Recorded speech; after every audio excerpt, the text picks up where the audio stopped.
Live everywhere. Daily Kos Radio on netrootsradio.com presents David Waldman, Kagro in the Morning Show.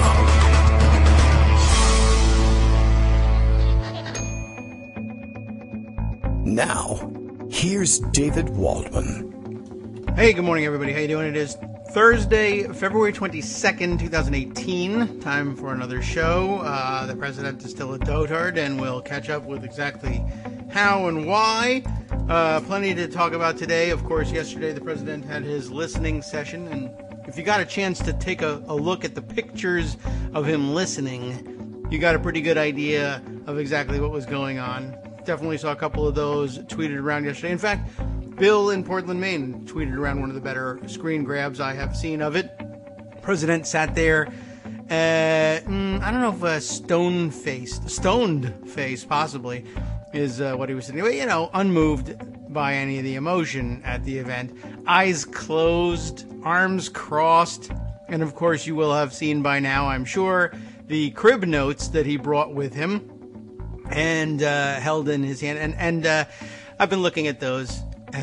You likely saw the ones. The first one that caught my eye, of course, was that he had like 5 talking points that someone had written out for him. I've seen a few people say, you know, trying to make jokes about it and saying, you know, when you have to write down little expressions of empathy in order to go to an event like this, you know, there's something seriously wrong with you. But if you look at the writing, you know, I mean, it's stereotypically, can I get in trouble for this? I say it looks like a woman's handwriting.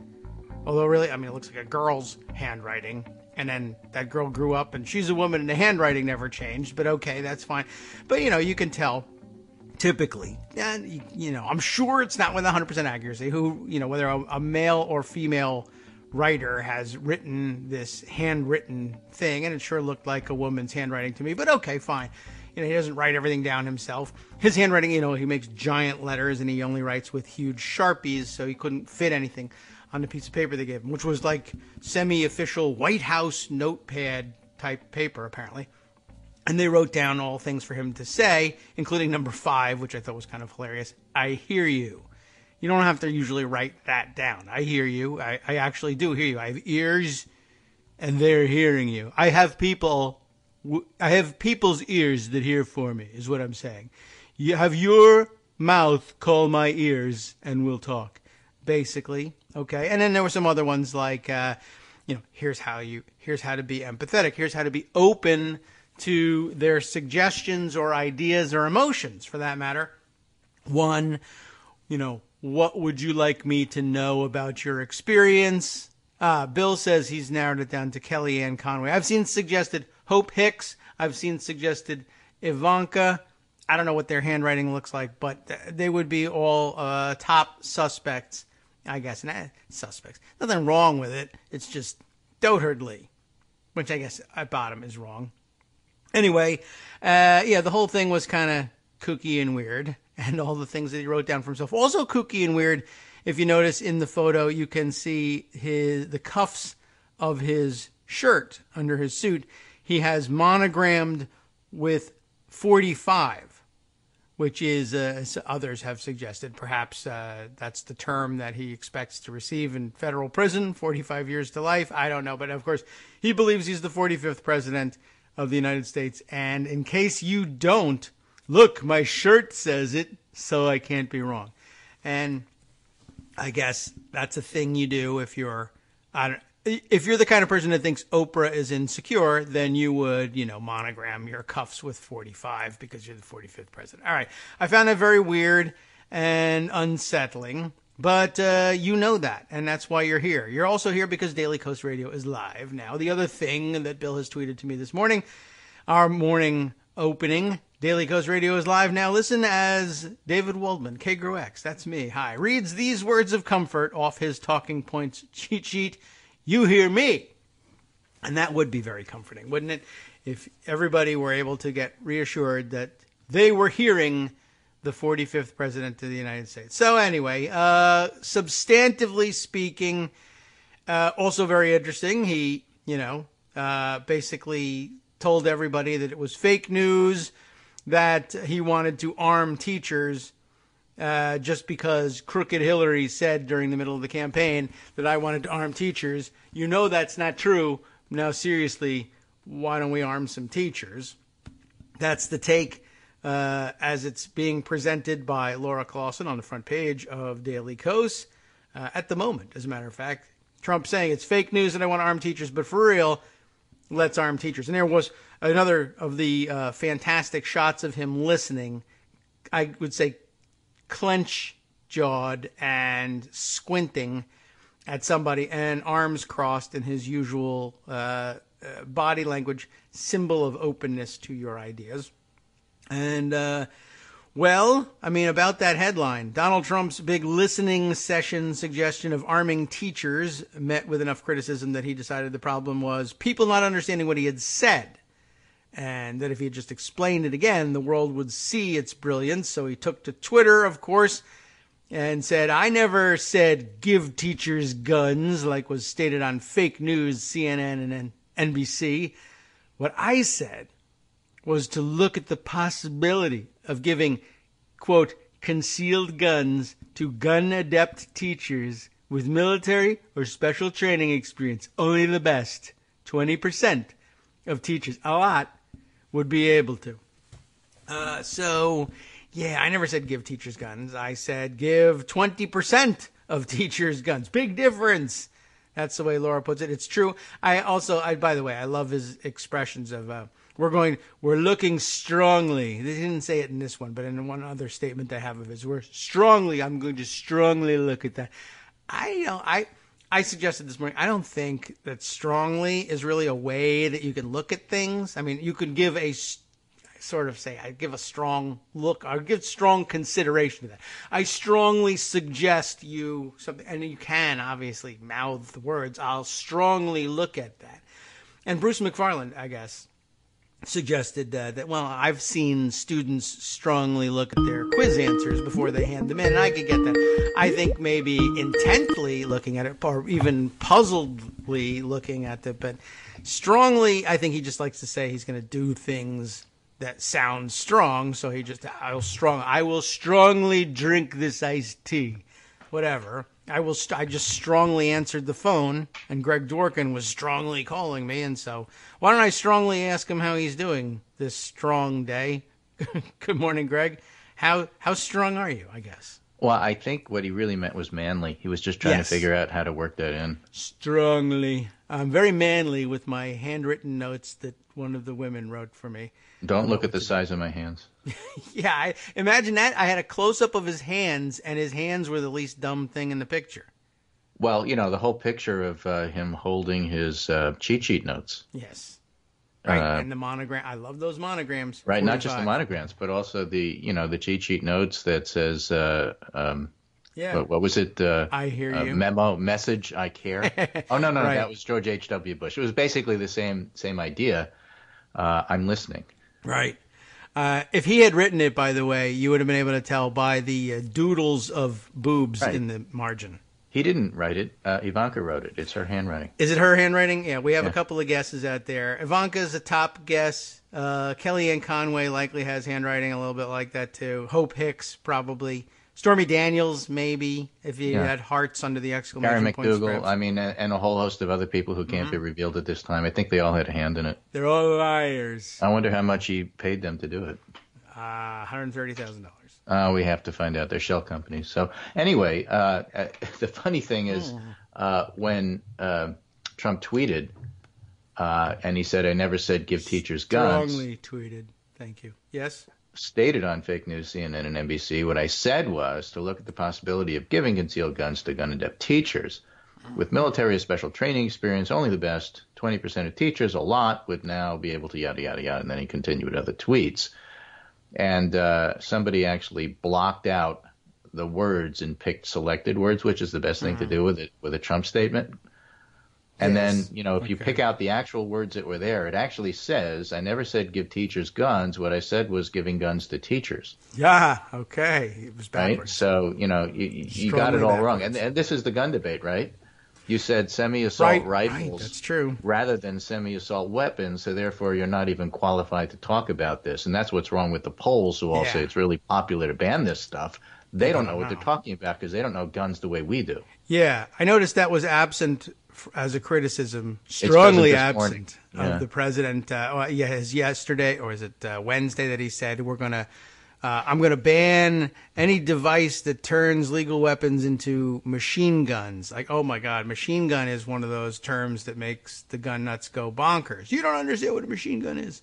Right. For your readers, I'm sorry to say you're quite adept at this topic for all the wrong reasons, which is that you have to be based on what's going on. But this is a CNBC article from just a couple hours ago. Mm-hmm. Called Definition of What's Actually an Assault Weapon is a Highly Contentious Issue. It is. Exactly what constitutes a so-called assault weapon is highly contentious and something that riles up some gun advocates. I know this because I saw some gun advocates getting riled up about it this morning. Some gun control backers pushing for an assault weapons ban include the AR-15, but the firearms industry insists that AR-15 style rifles are technically neither assault weapons nor assault rifles. And then they go on to try to talk about this. But the article does say, to be clear, the federal government usually refers to a military-style weapon capable of firing multiple rounds, either semi-automatic or fully automatic. And regardless, the controversy over the AR-15 style rifle stems from its widespread use in some of the nation's worst mass shootings. And you could, I suppose, include the 6 hour that was also used. I mean, there's a couple of things that if you're talking about these weapons, which I don't want to do. I don't want to spend the show talking about that. I want to talk about something else, and that is that phenomenal media coverage of both the people who showed up at the White House yesterday, including Mark Barton and Nicole Hockley from Newtown, and also the CNN town hall. Not the second hour with Dana Loesch, which was a waste of time, but the first hour with Marco Rubio, Ted Deutsch, the Democratic representative of the area, and the Democratic senator from Florida, Bill Nelson, and the absence of Rick Scott. And I think that was just a fascinating piece of theater that I think we have to talk about. So the thing is that Trump then went ahead and suggested some things this morning. The one thing that he suggested in his tweets that the NRA is not going to like is raising the age at which you can buy long rifles or long guns from 18 to 21. Yes. And also armed teachers, And just like anything else that happens, like when the House discusses this stuff, they always throw in a reciprocity in all states for concealed carry and tack that on to any other gun bill that comes through to make sure that it doesn't go anywhere. The question is going to be, why not just, take Marco Rubio, who discussed this yesterday, at his word, and Trump at his word, and say, fine, raise the age from 18 to 21. Do it. Yeah. And let's talk about the other stuff later. Okay. I don't see anything wrong with that. Let's do that. Does that mean that you stop and you therefore can't talk about the other stuff? No, we'll talk about the other stuff, but just go ahead and do this. After all, it's being suggested by everybody. Oh, everybody's talking about it. Everybody's talking about it. And so let's take them in order. First, I want to read to you this very, very interesting thread. I put it all in one place for you with that little app that I was talking about the other day. Unroll. And it's from Peter Bonilla.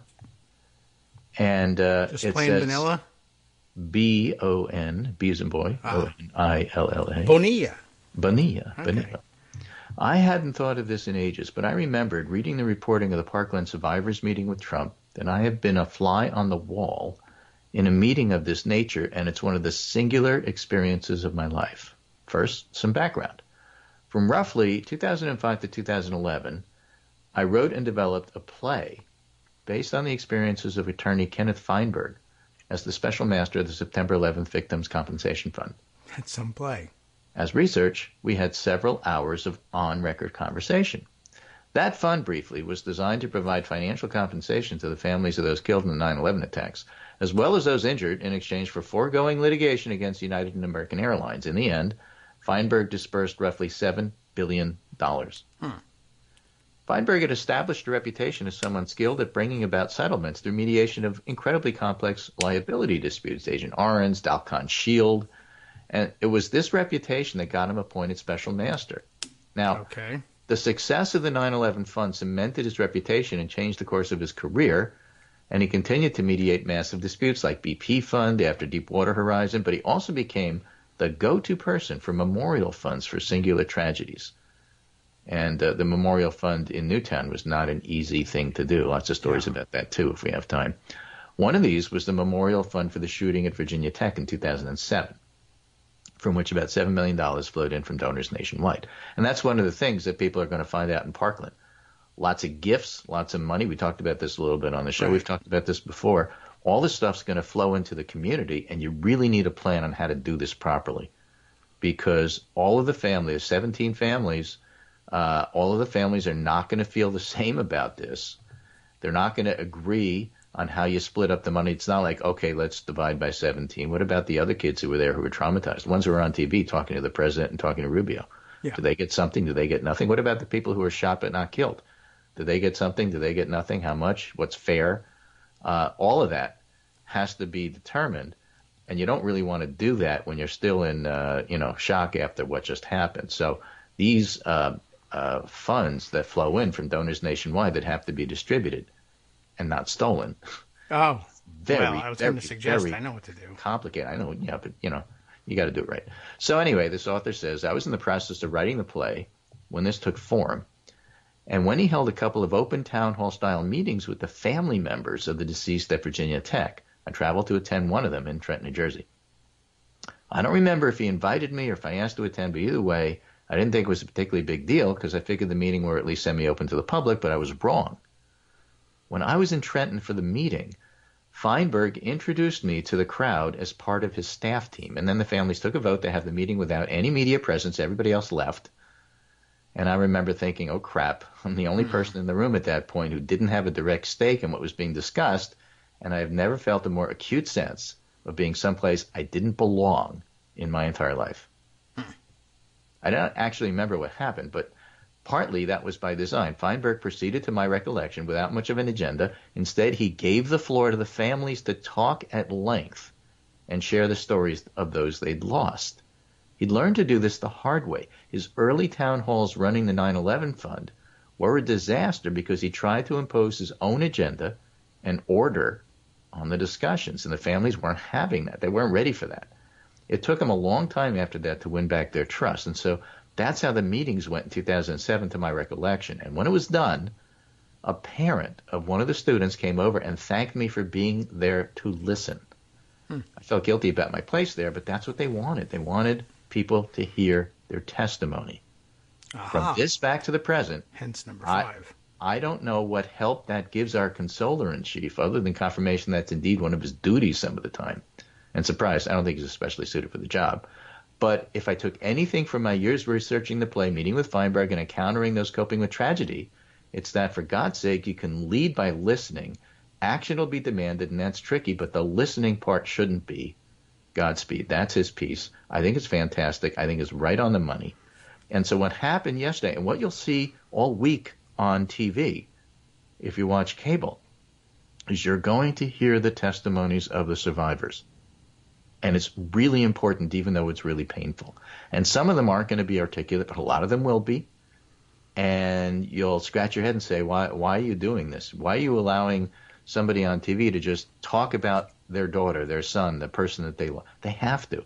It's part of what they do, and you can really, really, really help the grieving process by allowing that to happen. So flash forward to yesterday, and Trump, I think appropriately, has this listening thing where he has various and sundry victims and lets them speak. It was great. It was powerful. Everybody who saw it appreciated that part.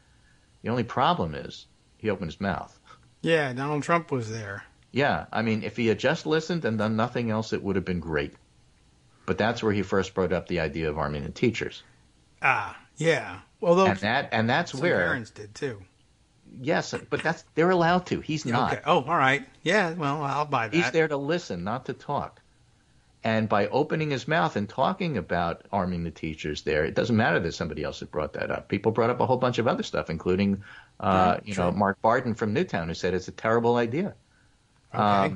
Mark lost his son in the Sandy Hook. Nicole Hockley was there. She lost her son from Sandy Hook. There were very powerful voices there. Let them talk.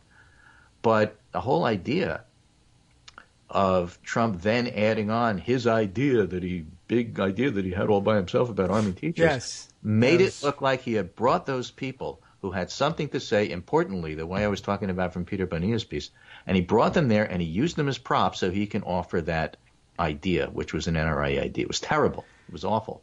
Yeah. And once he did that, it was like, oh my God, what did you just do? You took people who were hurting, who needed to be there, who needed to do testimony, and while they're doing their testimony, you bring up this idea and you show the world you are using them as props. You are an awful human being. That's how I took it yesterday. It's such a weird thing. I mean, he really is incapable of fulfilling the role that was necessary there, and yet it's the easiest role. Cards, I don't understand why he couldn't do it. Just shut up and listen. Yeah, although as some have suggested here in the background and on Twitter and elsewhere, say he would probably botch it by, someone would give their testimony and the camera turns to him and he would look squarely at the camera and say, 5, I hear you. Well, don't read the number. Even better. Oh. 6. Don't talk about the inauguration crowd. Right. I mean, as an assignment goes for somebody who doesn't have any ideas, it's perfect. But one of the things you should have told him or perhaps written down for him or whatever is, in this situation, it's actually better if you don't have concrete suggestions for solutions. You simply say at the end, thank you for your time. Thank you for being here when you're hurting. I've heard your stories. They're very moving. And now, as president, I will take them under consideration. I will go and contemplate what you've told me in the beginning of the process of thinking, what can we do next? That's all there is here today. Don't suggest anything. You don't have to. But he's the kind of person who, at business meetings, you're supposed to spew ideas. So he says, write some down for me, and I'll go say them. Let me say this again from the Bonilla piece that I read. He'd learned to do this the hard way. His early town halls running the 9/11 fund were a disaster because he tried to impose his own agenda and order on the discussions. See? Yes. And the families just weren't ready for that. It took a long time after that to win back their trust. That was one of his tweets. That's right. Okay. And that's exactly what happened yesterday. He opened his mouth. He tried to impose his own agenda and order on the discussions. It was not the appropriate time for that. It was not the appropriate place. It felt so horrible. You have these people who are doing testimony. They are bleeding. They are, just showing you their heart and where they are, talking about the people they lost. Their voice is shaking, and he tries to impose his agenda on it. And it's a very Trumpian thing to do, but it's awful and wrong. Yeah, that does not sound particularly good. And, in any setting he would sound goofy. I didn't get to see it. I saw clips of it. I've seen transcripts of it. But because I didn't see it live, so I didn't see the people speak and feel it and get the reaction in real time. Even the transcripts of what he said didn't strike me. It struck me as inappropriate, but not in the same way as seeing that as an answer to testimony about lost loved ones. But for him to come back with any agenda items. And, of course, when he presents any agenda item, it just comes across so stupidly. He's telling them, he's explaining to them. I'm going to mansplain to you. It's called concealed carry. What happens is you carry a weapon and you conceal it. It's called concealed carry. It's something I came up with today myself. Right, and the thing that I really want to do something about are these guns that shoot a lot of bullets at the same time. It's called a machine gun. It's my idea. I just invented the term. Right. Whatever. It was just so jarring. It was just so wrong. Now, background, So this is what's happening with the NRA right now. They're issuing ultimatums to people. Oh, good. This is something that was sent to Wisconsin candidates.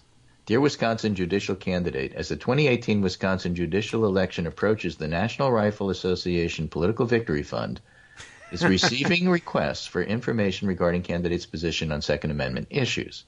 In an attempt to provide our members with current and accurate information, I respectfully request you submit a letter stating your positions on Second Amendment issues.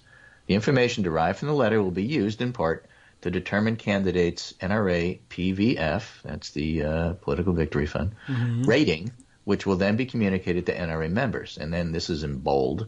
If you choose not to return a position letter, you may be assigned a question mark rating, which can be interpreted by our membership as indifference, if not outright hostility, toward Second Amendment-related issues. Please return complete and signed letter as soon as possible. However, we strongly encourage you to email and fax the letter to expedite the rating process. Should you have any questions, call me at this number, and I will berate you. So they put pressure on candidates. It's what they do. They're a lobbying group. They're not a gun safety group. They're a lobbying group for gun manufacturers. Yes. And this is, happening constantly. So now we have this remarkable CNN town hall. Yeah. Where once again you have people who are involved with the Parkland situation, but they're talking to the two senators, Bill Nelson and Marco Rubio, their local representative, Deutsch, and later in the segment, they have Dana Loesch and the sheriff in the area. So we'll do a lot of that after the break. Yeah, okay. Well, we got our 30-second talk up to the break. But the thing I want to point out here, coming from Connecticut, it is so different when you have two senators who are supportive of what's going on. And then in Florida, you have one who's not and one who is. And it was just a remarkable piece of theater. Yeah, well, I can imagine. And Rubio did himself no favors there either. And that's what we're going to talk about. Goal. We'll come back after this. We're going to talk about, yeah. Hi, it's me, David Waldman, your host for Kagro in the Morning, interrupting this little break to say thanks so much to all of you who are contributing supporters of Kagro in the Morning. Thousands of you are downloading the show each day, but fewer than 1 in 25 regular listeners are donating to help keep us on the air. For the money you'd spend on a single 3-minute iTunes song, we bring you 2 hours of great news and entertainment every day, 5 days a week. Patreon.com, Patreon.com makes it easy. You can find us there by searching KagroX or David Waldman or Kagro in the Morning or even Daily Coast Radio in their search box, and you'll be right where you need to be to make easy, recurring, monthly contributions to support our show. Once again, thanks so much for your support.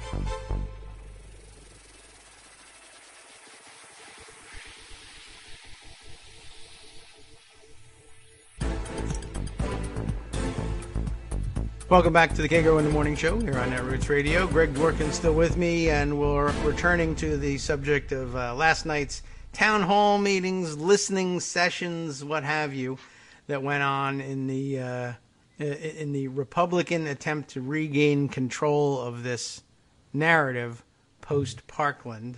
Not going particularly well for many of them. No, but that's exactly what it is. I think you phrased it correctly. They're trying to regain the narrative, and they're having trouble with it. This is a short tweet thread here from Aaron Rupar, who is a journalist at Think Progress. Okay. Huge applause from Gun Forum crowd when Senator Bill Nelson mentions banning AR-15s. Going to be a tough audience for Rubio. Yeah. A few boos from student stand-up audience when Marco Rubio is introduced. Rubio tells father of a slain student who challenged him to admit that guns were a factor in last week's mass shooting that he's going to repeat what I said, there's more factors than gun control. The crowd is not here for Rubio's defense of AR-15s, tons of boos, and Marco's having a rough time. What are you going to do to strengthen background checks to prevent another tragedy like this? He was being challenged directly by students, and in fact, one of the students just got in his face and said, you're going to pledge right now you're not going to take NRA money? And of course he refused. Right. And then this one, which you referred to, which is floating around Twitter a lot. It's got, I see, 11,000 retweets. Rubio scores an own goal when he says the assault weapons ban would literally ban every semi-automatic rifle that's sold in America, and the crowd erupts in cheers. Yeah, that would be a great thing, huh? He said that as if that was going to be the reason not to do it, and the crowd said, yeah, do it. Yeah. pretty funny. It is funny. It would ban a lot of things, of course. We have discussed in the past on the show, and I'm sure I'll spend some time reminding everybody of it later. But I guess in light of what Trump said when he announced his presidential directive the other day, we're going to ban devices or strongly look at banning devices that can turn legal guns into machine guns. That would include, of course, as we've discussed on the show in the past, people's fingers, because that's all you need. The problem is that semi-automatic weapons are inherently capable of firing like machine guns, to use the vernacular, and that makes it very difficult to, I mean, both gun advocates use that fact in order to say, well, you can't ban assault weapons because the characteristics that make something an assault weapon are in fact common to regular everyday handguns. But that is also an opportunity for advocates on the other side to say, yeah, anything that can repeat fire like that, you know, bring a revolver anywhere you want. I mean, I wish you wouldn't, but or get rid of the ammunition that allows you to do that. And one of the things that happened yesterday, by the but one of the things that happened yesterday is Rubio got pushed over and over and over again by the students. Yeah. And he came out with some things which are actually very interesting. That doesn't mean that Armando's the expert on Rubio watching, and it doesn't mean he'll not fold and spindle and mutilate today. But he came out against arming teachers. He came out for raising the age at which you can purchase a long gun from 18 to 21. He came out as being willing to reconsider the whole idea of what you do with ammunition, which he was firmly against. And he said, no, actually, that's a reasonable idea, you know, looking at some of the kinds of ammunition that allow you to feed stuff into these guns. And then he went on to say something about, can't make it public, but, you know, stuff about what happened there, you know, with not being able to load these high-capacity magazines right back into the gun maybe would have saved lives. That's what happened in Newtown. I mean, the whole idea is that if you have to reload bullets one by one, other people have the opportunity to escape. Yes. Right? So he said those things. And a lot of that was news because there were different positions than he had before.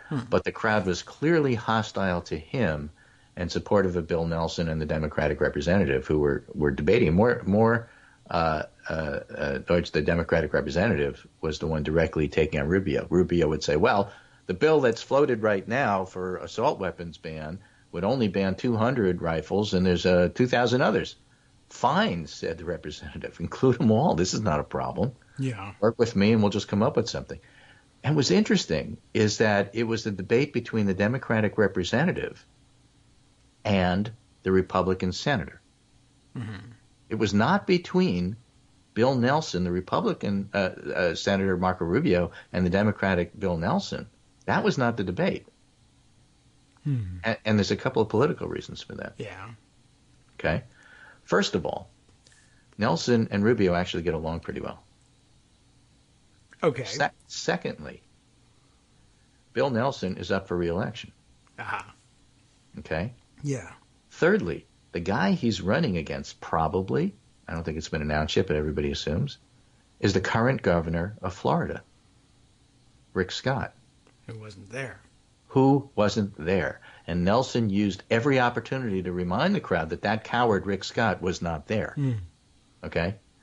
And for Bill Nelson, it would actually be a good thing politically if Rubio, who doesn't like Rick Scott, would at the least stay on the sidelines in regard to Nelson. Okay. So Nelson did not go out of his way and to antagonize Rubio and went out of his way to be friendly with Rubio. He talked about he and Marco are great friends. They talk about this all the time. They're going to work together on this as representatives of the state of Florida. And it was not a Democrat versus Republican discussion at all. And that in and of itself was fascinating. That is interesting. Yeah, I mean, I guess that's to be expected, and as long as there's someone else there to represent that or to have that debate, I guess it's the debate was there. It was between, and it was a good debate. It was one of those, oh my goodness, they're actually talking about issues. And Rubio was there to talk about issues. You may not like what he said, but firstly, he showed up in a very hostile environment and talked about issues, defended his position. That's fine. This is America. You're supposed to be able to do that. but it was one of those town hall forums, which was a real town hall. And he was defending issues and debating and arguing in a very respectful way with the Democratic representative.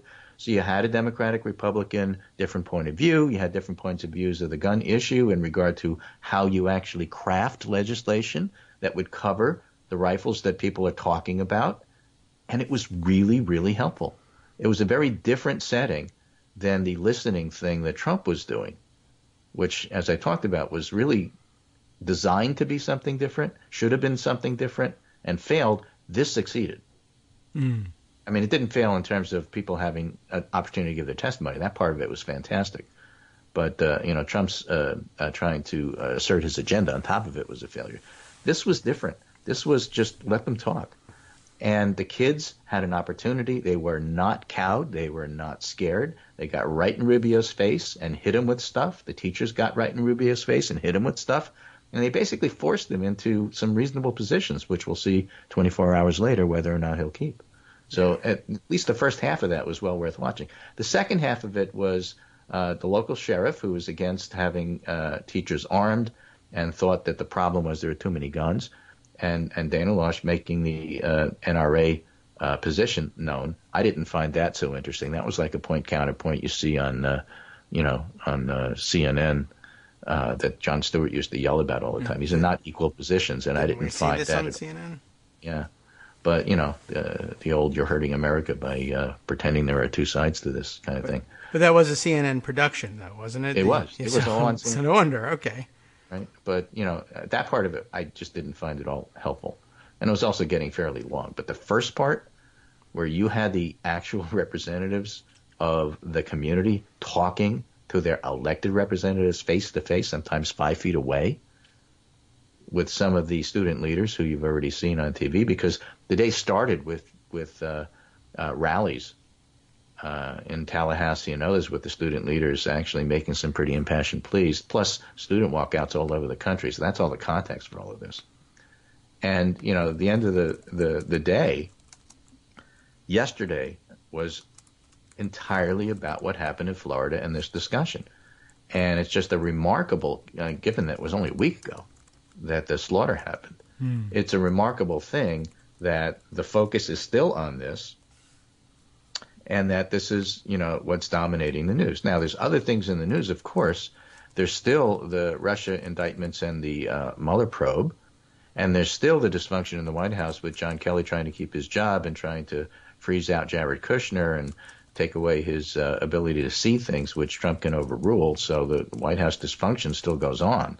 And those three stories I thought were interesting because Trump has lost the ability, at least temporarily, to change the agenda, change the story.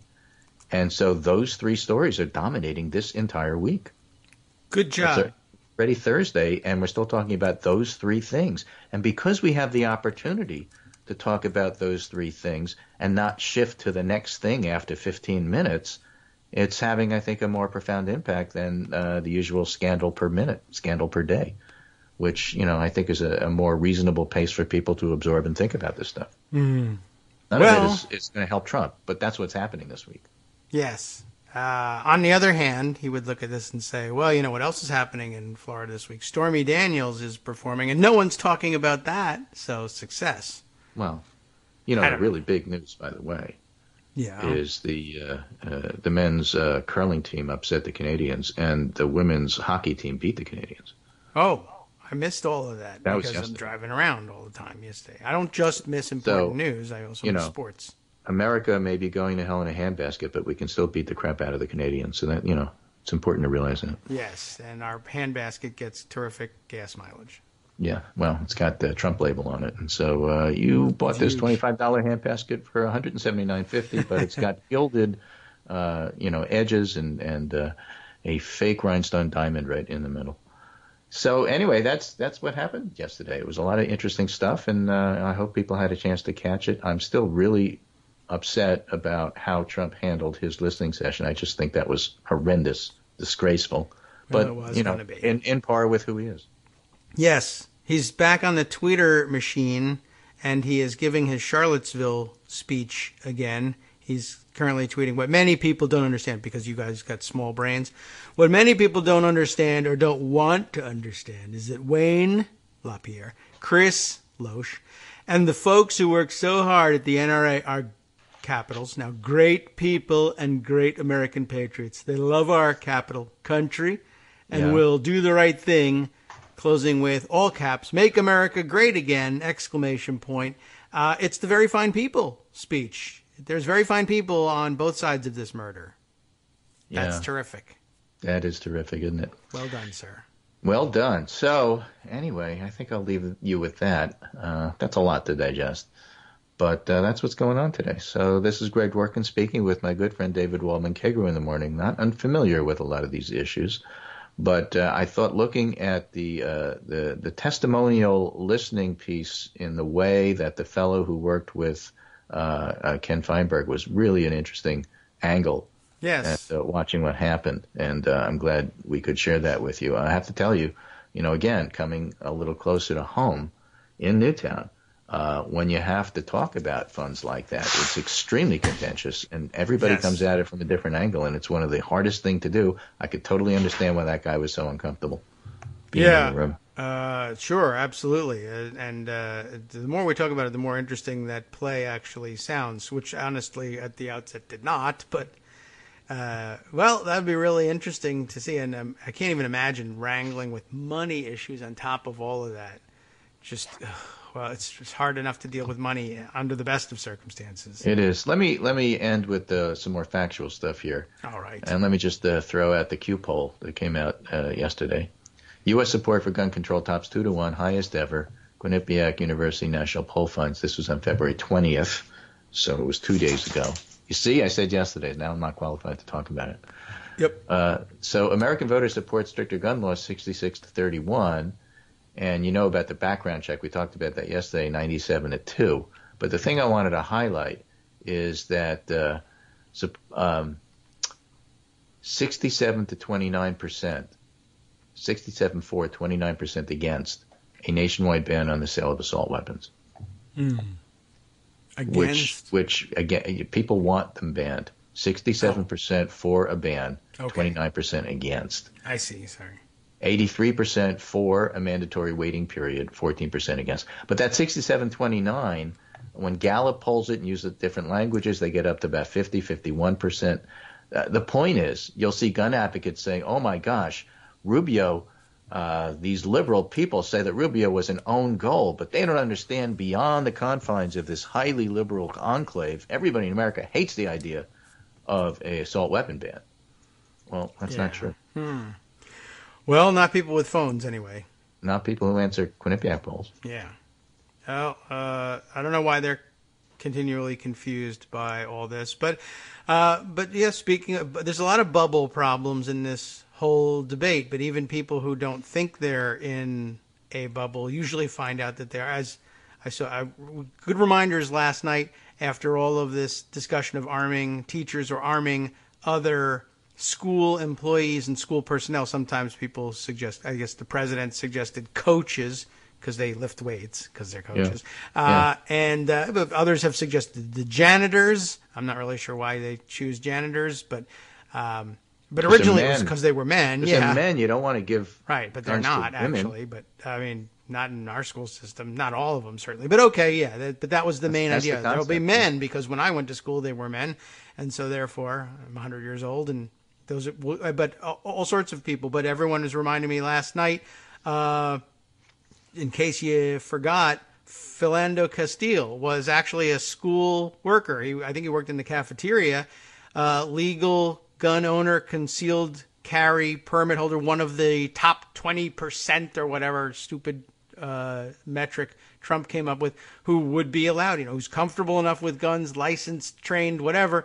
On his way to work, police said, oh my God, black guy with a gun, and shot him to death. He was on his way to, I guess, protect your kids in school in the St. Paul public school system. And he's not there now. And by the way, what did the NRA have to say about all that? Well, he had a gun. That's true. He was a black guy. So again, since these are issues in the news, stricter gun control would do more to reduce gun violence in schools, 40% say. 34% say metal detectors would do more. And 20% say armed teachers are the answer. So the public doesn't want to do it. They didn't bother asking the teachers. Though. If they did, they'd find the teachers don't want to do it. No. But let me just, again, give you this piece from Tim Malloy, who's assistant director of the Quinnipiac poll. If you think Americans are largely unmoved by the mass shootings, you should think again. Support for stricter gun laws is up 19 points in a little more than 2 years. In the last 2 months, some of the biggest surges in support for tightening gun laws comes from demographic groups you may not expect. Independent voters, men, and whites with no college degree. So, yeah, it's having an effect, and stuff like having this all day on cable and in the news constantly for a week has an effect, and we'll see where we go with this.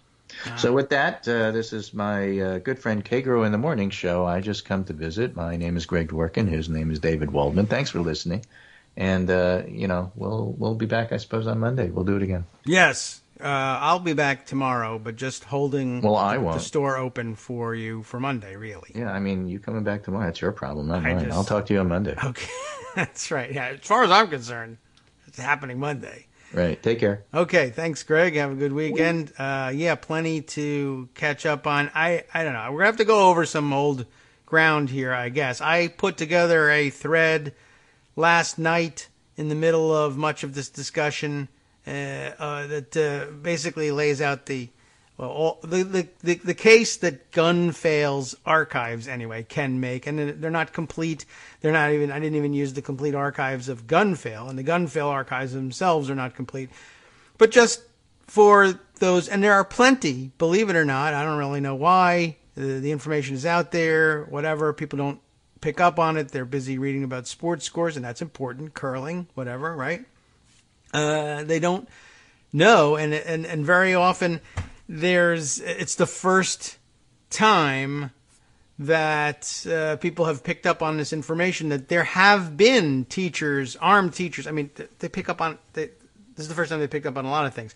There's still people out there that say, well, armed guards, having armed police at the school could have prevented this tragedy, and people have to say over and over again, there was an armed guard at the school. There was an armed guard at Columbine. There was an armed guard at all these schools. Not every single one of them, but there's armed guards all over the place, and they don't prevent shootings, and it's not a deterrent, and cowards don't turn away and only go to ones that don't have guards. They go to anything they want. They're there to get killed themselves. There's really not that much that's going to deter somebody who's suicidal. In fact, gun advocates frequently tell you exactly that when you talk about the gun suicide rate and how easy it is to commit suicide and take people with you when you do it with a gun, as opposed to the various other methods that might be available to you. And they say, well, look, people who are going to commit suicide are going to find a way to do it. Well, people who are going to commit suicide by cop are going to go where the cops are, and sometimes that's at schools. But I did put together the list, and I decided to just do an installment of, let's say, 20 examples off the top of the head, basically, or from the handy, nearby and handy archives, not the complete archives, of places, times, instances when arming the teachers turned out to be a singularly bad idea. Arming the police or putting school resource officers. I'm actually, I'm not opposed to sending school resource officers, armed school resource officers, and assigning them to schools, even though those are the most frequent. I have more examples of accidents by school resource officers than I do by teachers, because there's far more. I mean, that's the basic math of it. There are far more armed school resource officers out there than there are armed teachers. But there are some armed teachers. There's more armed guards. Guess who has more gun accidents in school? And the answer is the one with more guns, the school resource officers. So perhaps you saw the thread, perhaps not. Oh, yes, Marianne here suggesting armed guards at schools. Trump did say he would add more jobs, and that's true, and there would be an awful lot of them. And I think that, many other people are suggesting, many people are saying to borrow a phrase, that this would create more jobs as well, arming the teachers, because so many teachers would quit because they don't want to have anything to do with it, or they don't want to be around so many other teachers who would be subject to, to gun accidents, to gun fail, new jobs would open up. And of course, in hiring new people, would it be a factor? You're a great teacher, but how do you shoot? Because we're looking for people who are willing to be our 20% and carry the guns. So anyway, I don't know what to tell you except that I suggest that you take a look at the thread and see for yourself. We'll round it up and make it available for everybody. It was very much retweeted yesterday. And of course, because I strung all those tweets together, it's easy to find. It would be even easy to roll up and use or unroll or whatever, however, what the name of the app. But it's from all, there are examples from all over the place. And most of them are, in fact, the school resource officers and armed guards. But as I mentioned yesterday, as I mentioned Friday, I think the key takeaway, and I guess I'm going to really basically have to write this up. There's no better way to disseminate these things. As much as I love the radio show, the written pieces are what gets circulated most online. And I've been asked, Susan and Barb have said, you ought to put something together on this. The main issue, in addition to the number of incidents there has been, is that, one, you should be talking to the parents of students and the school administrators and others. The bottom line, lots of people have asked this question, what about accidents? Do they happen? What'll happen to insurance for the school systems?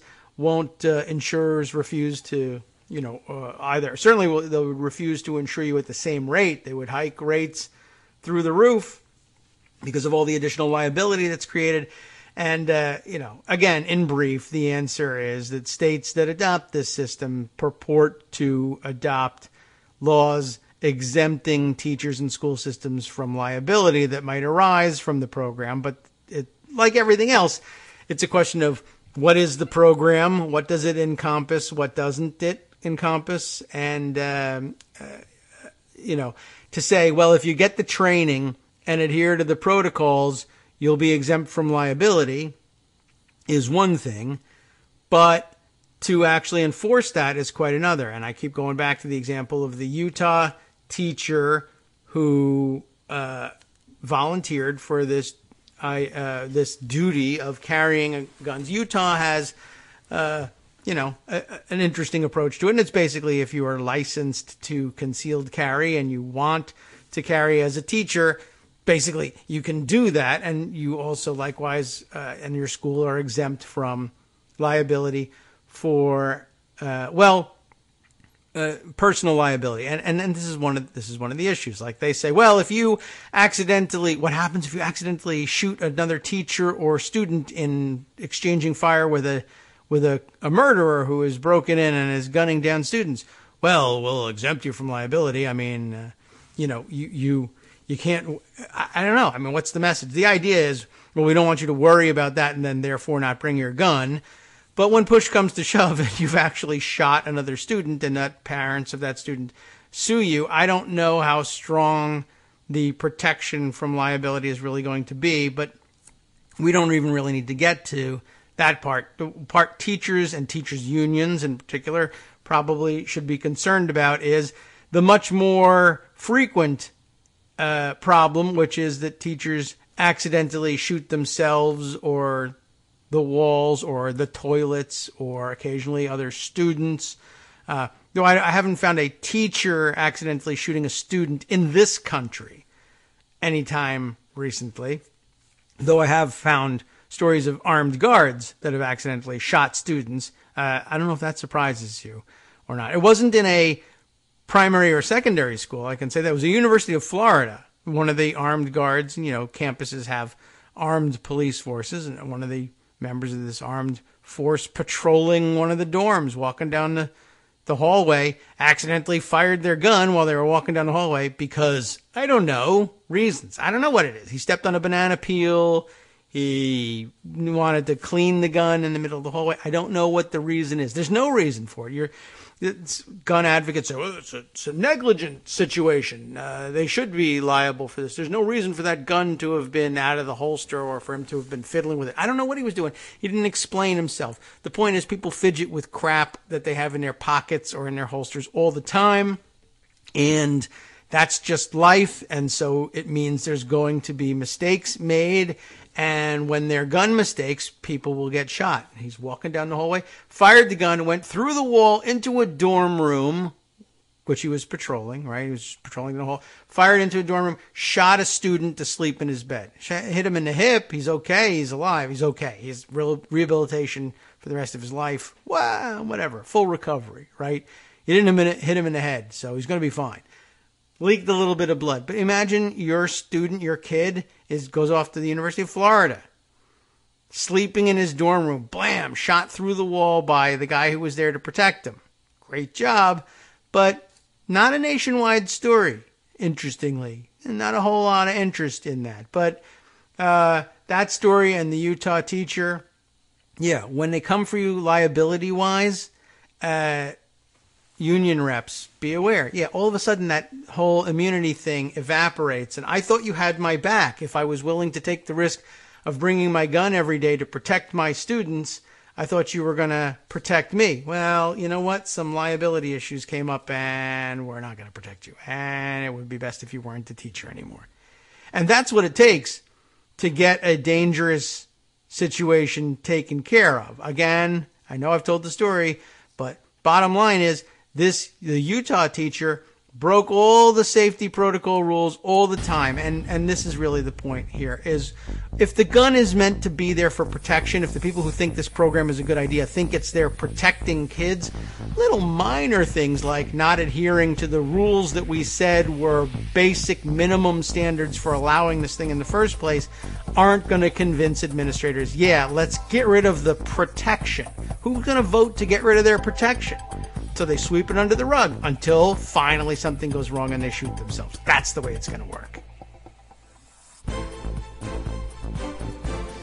Welcome back now to the Kagro in the Morning Show here on Roots Radio. Just taking a break for a moment. We'll have to turn down our music and then get back to it. I don't know. It's almost where I'm sick of talking about the gun issue, but of course it was such a huge part of the news last night that you couldn't avoid it today. But I don't know. I think I've said my fill, and I think I probably already had said it by yesterday. But in case anybody missed the broadcast, yesterday, the day before that, Friday, I can't stress it strongly enough. These programs of arming teachers or arming additional police officers or armed guards or contracting it out to private security or whatever. Look, they come with these are the promises that they make in order to calm down people that make what they think are reasonable objections. I'm not against guns. I'm a gun owner myself. I love the crap out of I've shot myself in both legs twice this year. That's how much I love guns. And I've kept them because I don't blame the gun. I blame myself. But, I love guns, and so I think it's the answer, and we ought to have plenty of them. But even those people will concede there really need to be special conditions. You can't just say any teacher that wants to carry a gun in class should go ahead and do so. They're always very visible and say, well, we're going to have special training and you got to have a concealed carry permit. And above and beyond a concealed carry permit, you got to be specially trained for carrying in a school area. We'll impose some additional regulations on top of that. Notice, by the way, that they have no problem imposing additional training requirements on top of this thing because even gun-loving parents want it to happen, but if a gun-hating parent wanted it to happen, that would be an unbearable infringement of Second Amendment rights, and they would challenge it. And likely you will see just that. That's another aspect of all this that you should probably keep in mind. In order to mollify moderate parents, by moderate, of course, we mean the Chuck Todd-style moderate. I don't think it's a huge problem to have a ton of guns floating around in the school, because I love guns because they protect freedom and safety, and they are delicious, refreshing, and minty tasting as well, and everybody loves, whatever. Stupid excuses that people make for guns. A moderate is now someone who wants guns in every classroom, but with certain additional safety requirements. And so what will happen is the NRA might perhaps concede that that's the regimen that they'll agree to. Lots of guns should be everywhere, but there should be additional training requirements. Now, there's a couple of reasons why they might agree to that. One is, of course, that they chiefly represent gun manufacturers and gun sellers, and allowing extra guns means sales of extra guns, and that's good for our membership. Another reason they might agree to that is when school systems say, all right, we're going to allow teachers now to carry guns in their classrooms, but remember, because we're so moderate, everybody has to have extra primo good special training in order to be part of our most gun adept 20%. You got to have the extra training. Who provides the training? What brand name do you think carries enough weight in this country with gun nuts, gun moderates, and even gun haters alike to be able to provide? Who's an expert in all of this, right?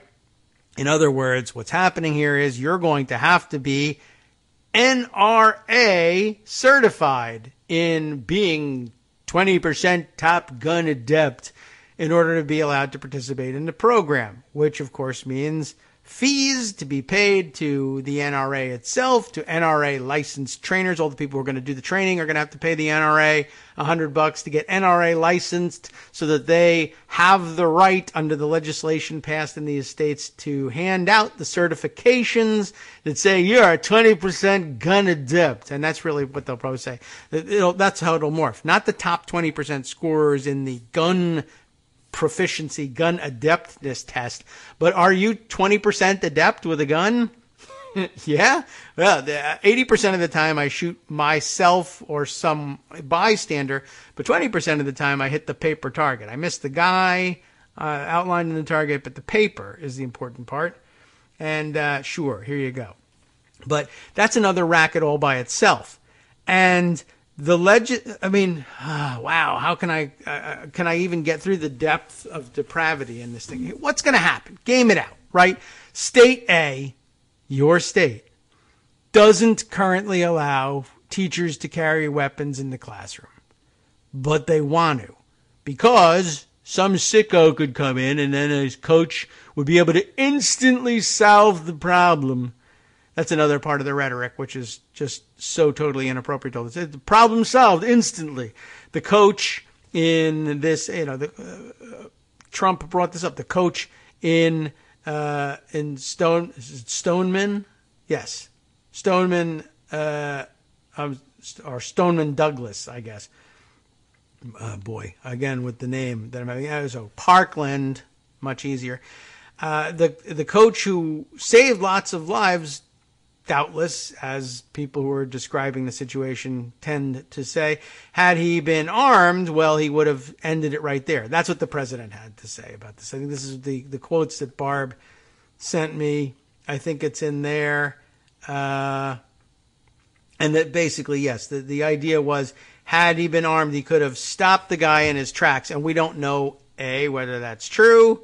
We don't know whether the coach would have any interest in carrying a gun. We don't know whether he'd be able to produce the gun in time. Another of the things I have to circulate, people think it's weird or funny or ghoulish or whatever. I don't know. But these situations call for circulating for instance, the YouTube video of the gun expert, the guy who, has made his living selling guns and making gun enthusiast YouTube videos. And one day set up his camera to demonstrate his awesome quick draw technique, and on videotape shoots himself in the leg. And I guess somewhat to his credit, he thought it was most intellectually honest if he left that video there and discussed the recovery process and discussed the mistake that he made. That's all well and good, but I don't know how much it helps. But yes, one of the big problems we saw in that video, one of the big problems we saw in the ABC 2020 video, where they demonstrated these things with paintball guns is in a crazy-ass situation like a school shooting. People who draw hidden weapons tend very often to accidentally shoot themselves in the leg or the side as they draw those weapons. It takes a tremendous amount of training to be able to do that calmly and rationally in a training situation. To do it in a real life or death situation, wow, big problem, and it's usually got bad results.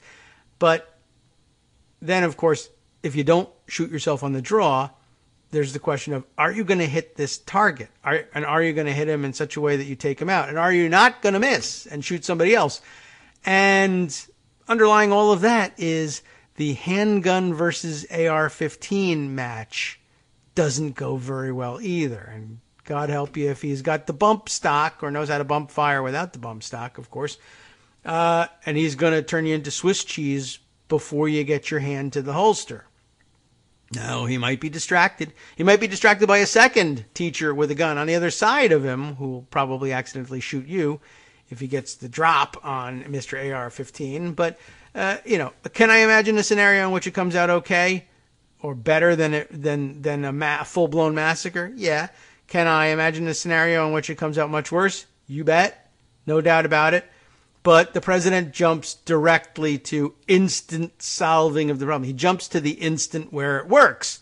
And, of course, no discussion of the very many instants in between the decision point now to arm teachers and that fateful day, which may never come. Again, nobody discusses the accident rate while we're waiting.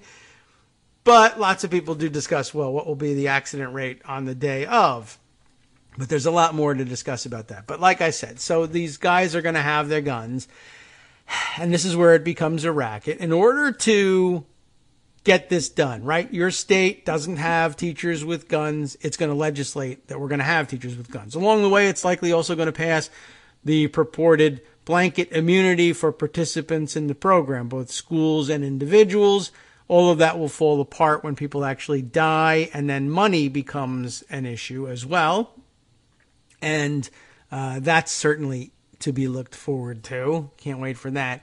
But in the meantime, the state is going to say, well, you gotta have training because that's the only way that it makes sense to do this thing, right? That's how they'll get it passed and how moderates, quote unquote moderates, will agree to go along with it.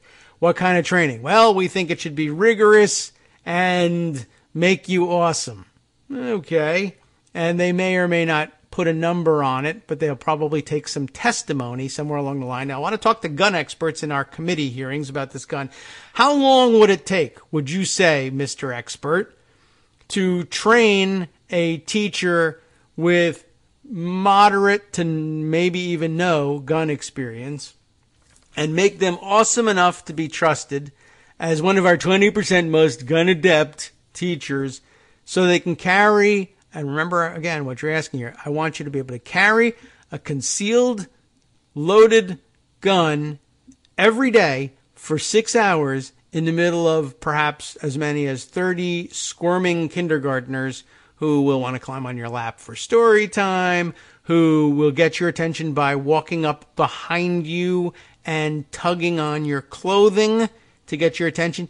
Mrs. Smith, I need to go potty. And they'll yank on your sweater or, I don't know, holster in order to get your attention because they don't know what the hell's going on or they don't know what's underneath that thing anyway.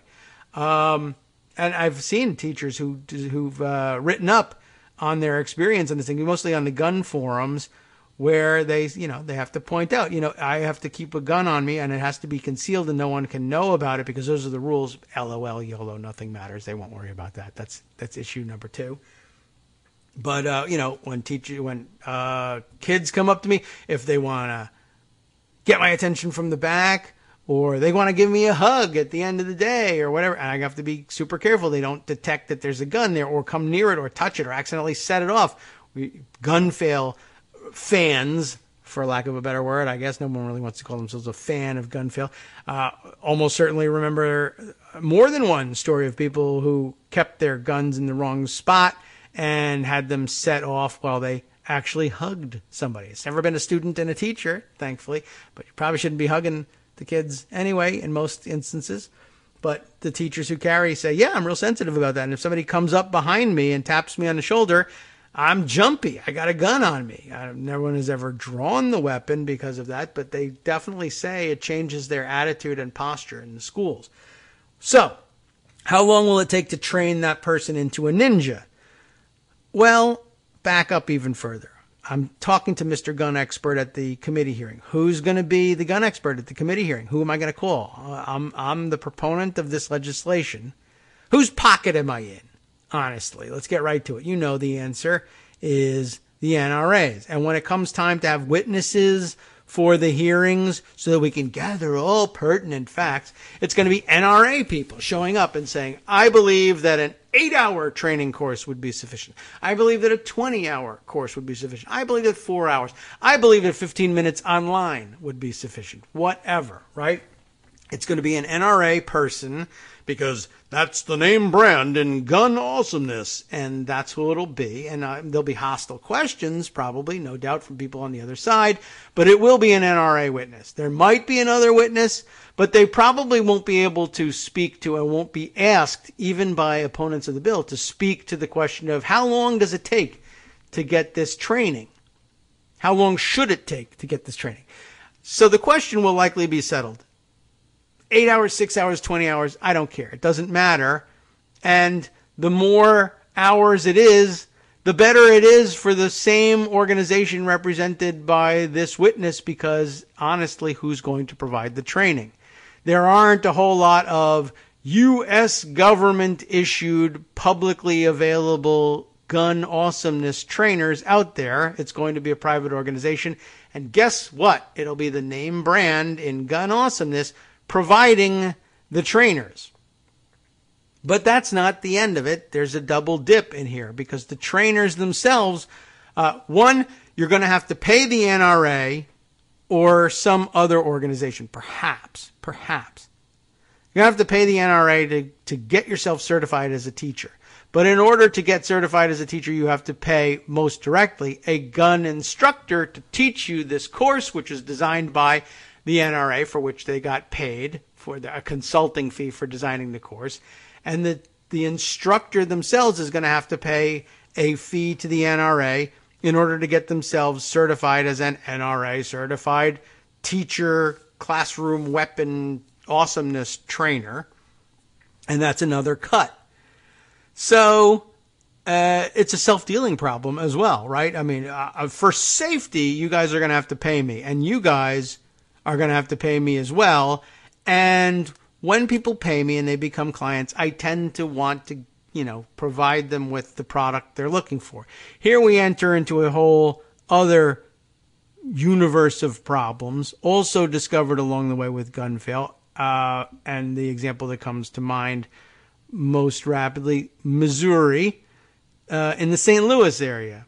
A couple of years ago, one of the gun fail stories included the story of an NRA certified gun safety instructor who, because that state and nearby states had loosened the requirements for concealed carry, and all you had to do was take a 4-hour course in order to be certified for concealed carry, and that's pretty easy to do, and you don't really have to show any gun proficiency for it. And this enterprising individual decided, it's a big waste of time.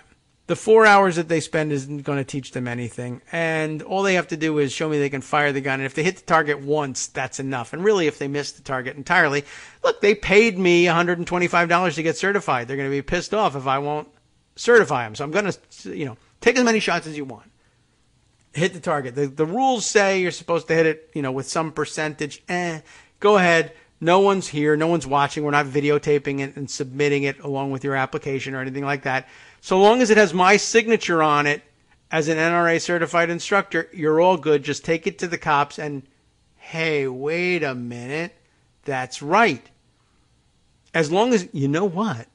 Here's an even better idea. If you want, pay me $125, come to the 4 hours, waste your freaking time. I don't care. It's up to you. I'll give you the signature at the end. You go to the police in your locality. Show this card to them, and they will issue you your concealed carry permit. But if you're a busy professional or busy individual who wants to go home and watch some telly, I'll tell you what, for $250, I'll just sign your freaking card the minute you show up. Because honestly, I'm not even going to watch you load the gun or fire the gun. I don't care. You don't have to hit anything. It's a big waste of time anyway. The rules of safety are posted on the internet. Go read them.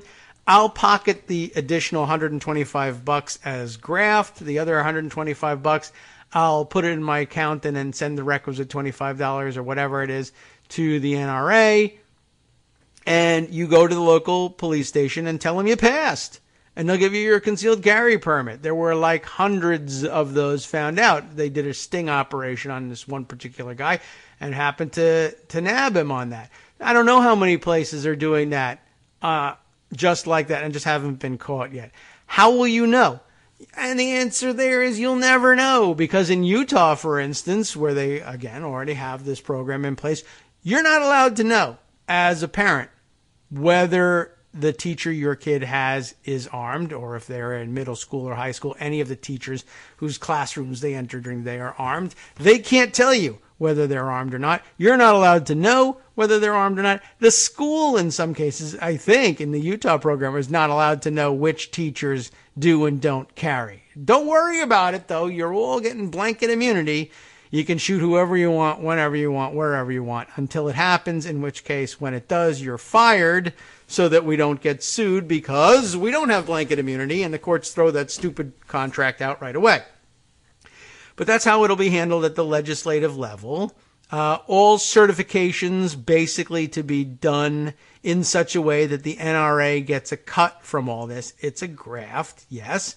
And you'll have no idea which teachers carry. You'll have no idea which teachers are certified. You'll have no idea which trainers were certified to certify them. You'll have no idea whether the trainers who were certified to certify them actually watched them fire a gun at all.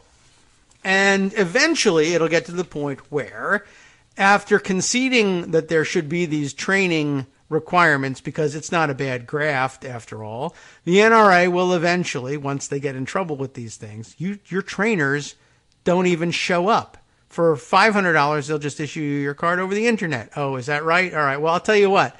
It doesn't matter, because I'm suing because these additional training requirements that all you people thought was such a great idea. Well, so did you. You signed on to it. Yeah, that's because I was getting money. But honestly, at bottom, now that I've been forced to rediscover my bedrock constitutional principles, I feel that these additional training requirements are a violation of their Second Amendment. Sorry, we should make it the First Amendment.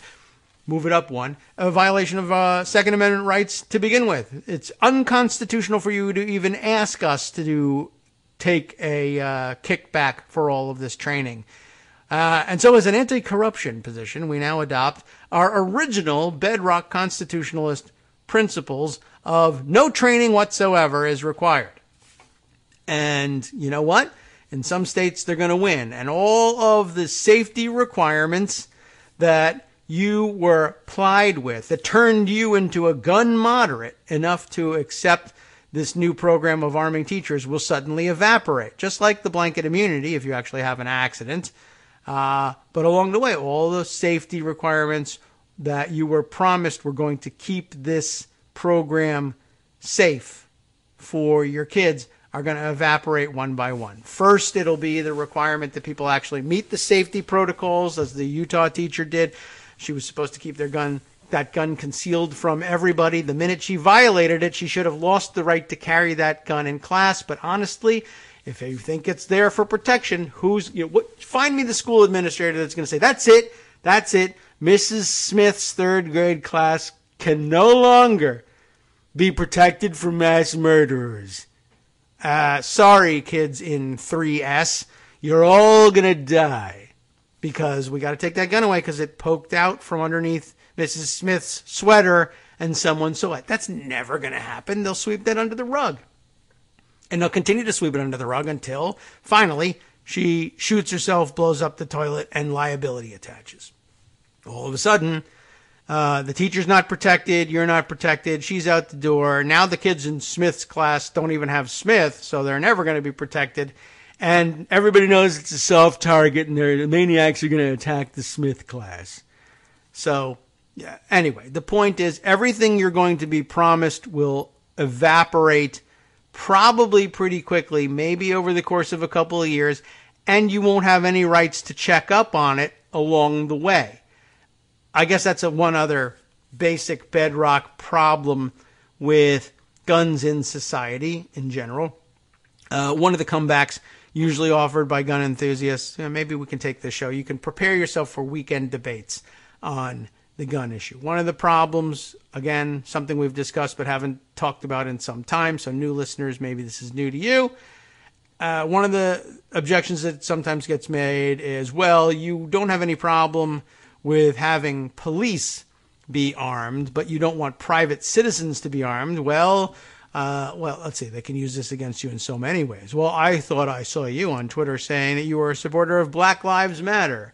Well, you obviously don't trust the police, but somehow, in another context, you think it's a great idea for the police to be armed just so that citizens can't be armed. But you know what? You know who doesn't screw with, which citizens don't get screwed with by the cops? Armed ones. Of course, the answer is armed white ones, but because armed black ones like Philando Castile get killed because of, well, who knows? You know what? Maybe we can't blame the gun in this instance, right? Because people with guns, black people with guns get shot all the time. Black people without guns get shot all the time. Black people who are in the gun aisle get shot all the time. But white guys who march around with weapons and tell the cops, F you, and I don't have to give you my ID, get sort of like, well, have a nice day, sir, when they post their angry YouTubes about it. But, yeah, one of the objections frequently made is, well, police who are terrible at A, training, and B, hitting their targets are allowed to have weapons all over the place. Here's the key difference. One key difference, really honestly. At bottom, I think the only position that makes any real logical sense is the one that says, all right, nobody has any guns. They're all illegal, and that's that. But, why is it that you feel okay with a cop coming in with a gun on his hip, but not Joe Citizen coming in with a gun on his hip, or a gun hidden for that matter? But I guess for purposes of discussion, we'll talk about open carry people who object to open carry, or people, both open carriers and people who object. You're in Starbucks, someone comes in with a gun on their hip, you worry about it, you object. Well, you wouldn't worry about it, and you're not worrying about it. I can see you not worrying about it when the local constabulary walks in for donuts and coffee, stereotypically speaking. Why is that not a problem? It's a gun. Oh my God, you got me. I'm stuck. I have no idea what to say to that. Well, in theory, I can at least say, well, you know what else he's got? He's got a badge, one, that tells me, as a proxy, it tells me the guy's had some training, both in the use of the gun and the appropriate use of force, though they sometimes tend to forget that one. And, it's just one of those decisions we've made as a society to deputize these people. They go through a whole process. There's this academy that they go to, yada, yada. Maybe they're not very smart. Maybe they're not very good at their job. We do make mistakes from time to time, but there's a process and a certification process, just like, of course, we're talking about over on the NRA side for teachers, except there's a lot more that stands in the way of faking certification for police officers than stands in the way of faking certification for private citizens carrying guns. I don't get to know what your name is, for instance. Police, they got a name badge on and a badge number. And I can usually, when they're not in riot gear, figure out who they are, identify them, and if something either goes wrong or disturbs me or I just feel like it, I can go to the local constabulary and say, tell me a little bit about Officer XYZ. Now they get defensive and they cover up, but there's a process there. And you can find things out. And ostensibly, you should be able, at some point, you might need a lawyer in order to get it done, find the training records that tell me that this person has had X hours on the range, that they got XYZ score on their recertification test, all of that stuff. Private carriers, they're out there literally videotaping themselves and putting the videotapes up on YouTube of themselves giving the finger to and telling cops to F off. How dare you even ask me, do I have a permit? Do I even have ID? Will I show you my license? Will I tell you my name? No, I don't have to. And citing chapter and verse like some sort of sovereign citizen wacko, insisting that they don't have to identify themselves to the cops, they don't have to give up anything. That's a very different situation, and they're mostly right according to law, but with cops, well, that's different, and maybe that has something to do with the difference in the way I think about their guns. Hi everybody, it's me, David. Let's change things up from the old fundraising pitch for just a minute and talk instead about how you can be a part of our show. If you've got a smartphone or any other electronic recording device, why not sit down and record a segment for us? Read us an important article and give us your take. Read one of your own original essays, or even just give us your commentary on something you'd like to share that's important to you. Then send the file to me at kagrox@gmail.com and I'll try and work it into the show.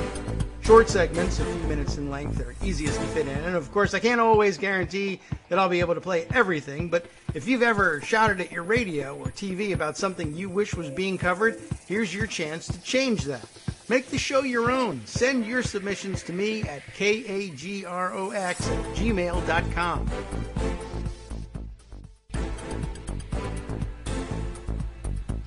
Welcome back now to the Kagro in the Morning Show here on Netroots Radio. I think I've probably sufficiently covered that one. I did find the article I was thinking of. In fact, it was from St. Louis County, anyway, Clayton, Missouri.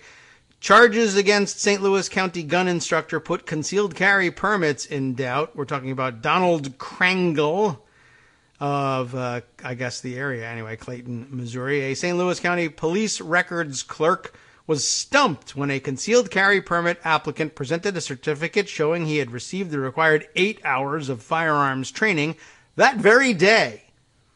She looked at her watch. It was about 1:30 p.m., March 5th. She asked exactly when he took the class.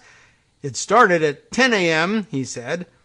She alerted supervisor. So it's 10 a.m. He began. The guy is standing right in front of her. What time did you take? When did you take your gun certification course? Because it's an 8-hour course.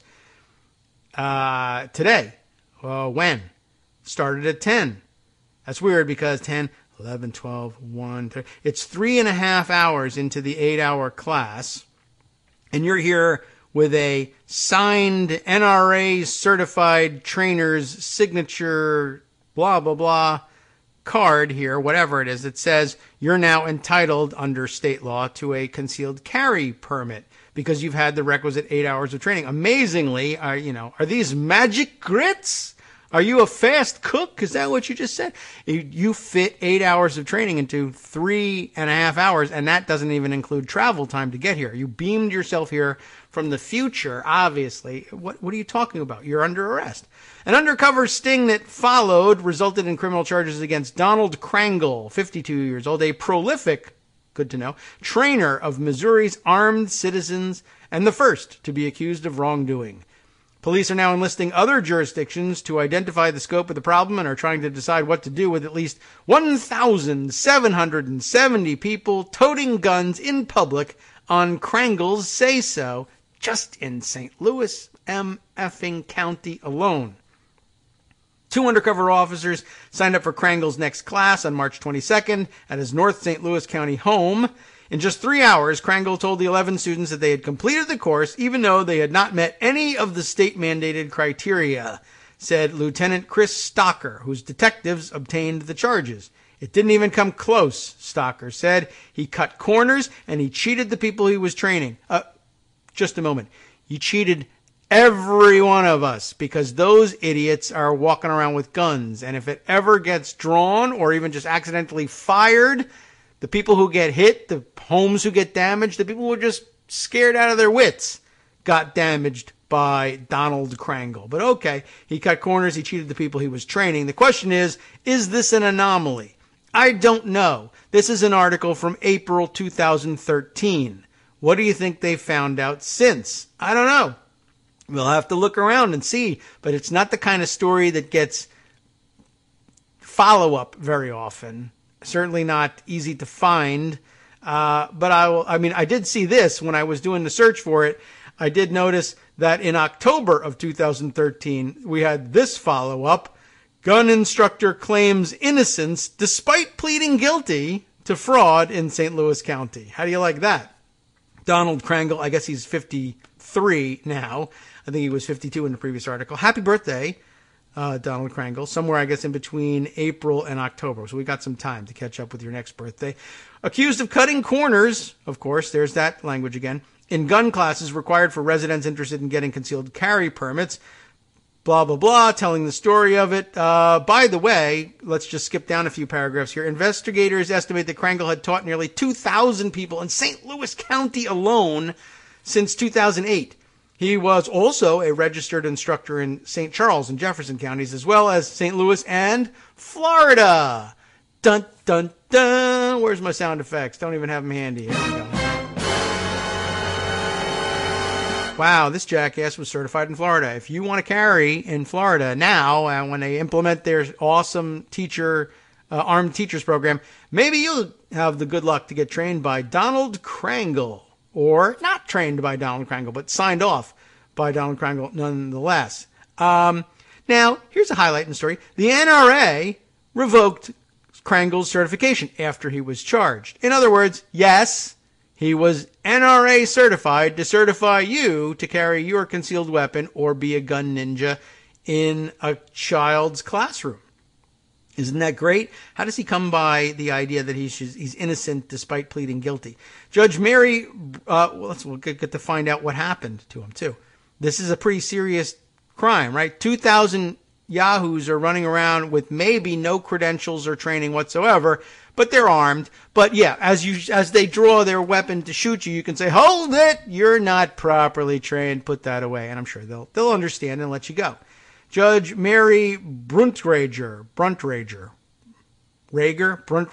Rager is what comes to mind because guns. Mary Bruntrager Schroeder sentenced Krangle on Monday, and this would be again back in October of 2013, early October. October 4th is the date of the article.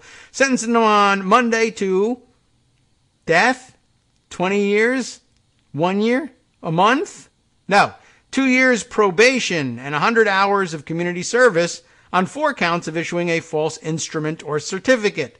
She also forbid him from teaching concealed carry permit classes. No more for you. Did he give up the money? Nope.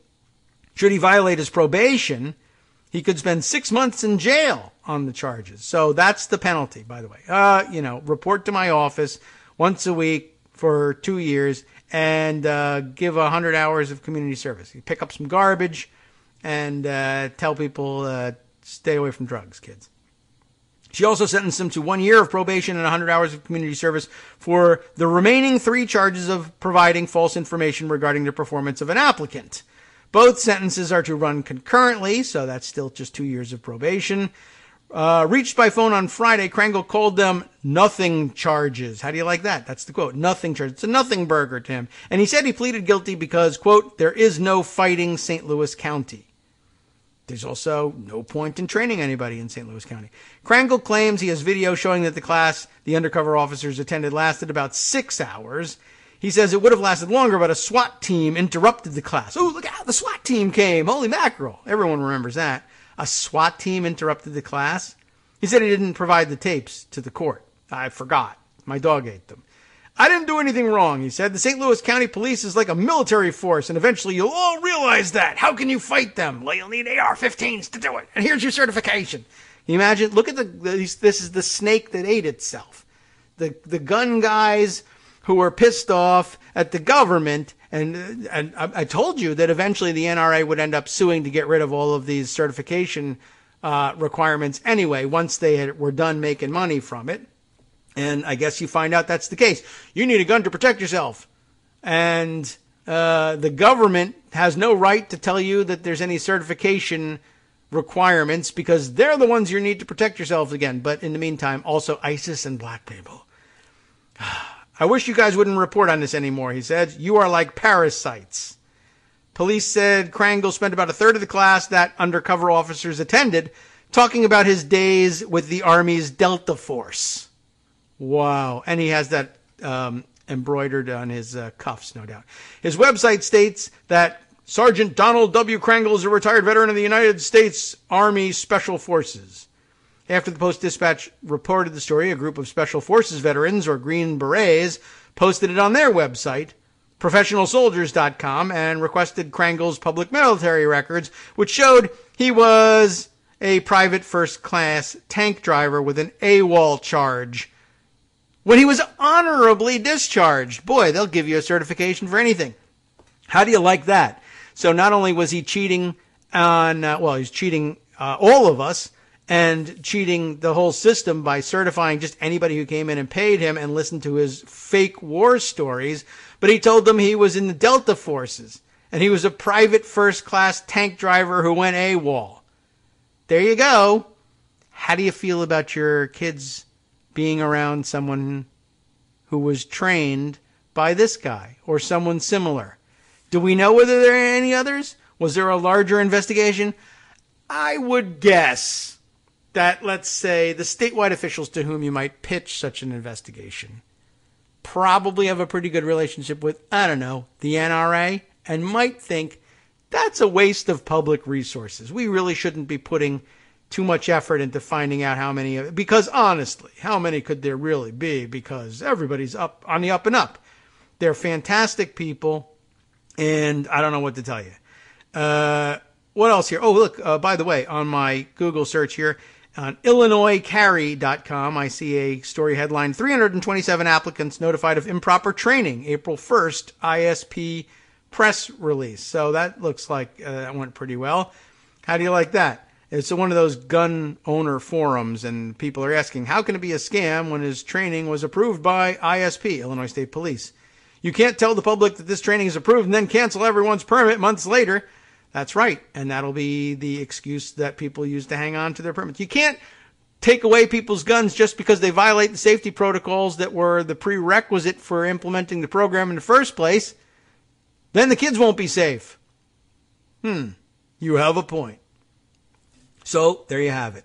Ponder that for a while, why don't you? I'm going to shift gears because I can't take it anymore, largely. But you're gonna see this written up at some point over at Daily Kos. This is going to have to become, I think, a central talking point in, discussing the dotard's plans here for armed teachers. It's just that much of a mess, and they're gonna push it through. They're gonna win on some aspect of this. States are gonna handle it. I mean, I don't know if Donald Trump is ever going to be able to get this done at the federal level, and he'll be able to, duck responsibility for it in the coming months by saying, yes, states are the ones that need to implement. I just was saying I was going to look at it strongly while the states did things. That's how I do things. The state will do them, and I'll sit here watching it strongly on television. And that's all I mean, there's nothing to hold them to, so I guess it's as good as anything. It's another stupid lie. Big deal. So, I don't know. Well, hopefully you're all armed to make that point now, too. And I'll find whether there are other examples readily available. I would love to know whether there's any follow-up by the St. Louis Post-Dispatch. Maybe I'll contact the reporters and ask them. You remember that story? Did you guys ever hear anything else about a larger investigation, like how many gun trainers in St. Louis County or the state or whatever, the St. Louis, greater metropolitan St. Louis area, have this problem? And if there was no further study, why do you think that happened? How do you think they skipped out on this one? That'd be very interesting to know. Just one of the pieces of ammunition, so to speak, lack of a better term, that we're going to need going into this debate, if it even is one. I also see lots of people tweeting, don't be distracted by this because, if you have kids in school, it's hard not to be distracted. Okay. About, a little bit more than 15 minutes left in today's program. I do have, by the way, in my pocket, not the actual Pocket app, and it's not really in my pocket because it's a electronic file, but Paula Appanese has contributed a piece that I have left myself not enough time for running today on the gun issue, and I think it would make a very fine Friday inclusion, and we'll perhaps be able to do that then. We need to set aside a block of time for that one. Thank you, Paula, for contributing on that front. She did give me the ability to say, well, if you don't get to it or this thing drops out of the news somehow, as long as it's fresh and relevant, go ahead and use it. Friday would be the best time for that one. Let's hit on a couple of other issues that are floating out there just because they're there and we need to know about them, and we can't spend all day on guns because then we will have been distracted from all the amazing other crazy-ass stories that are out there. Let's see. Quick hit here. Milo Yiannopoulos has dropped his $10 million lawsuit against Simon & Schuster, which is hilarious and probably a result of the discovery process having humiliated him. And I understand he was spotted on Alex Jones's show the other day hawking vitamin supplements. So it wouldn't be the worst thing if it was ultimately no more Milo Yiannopoulos on the scene and he was humiliated and driven from public view.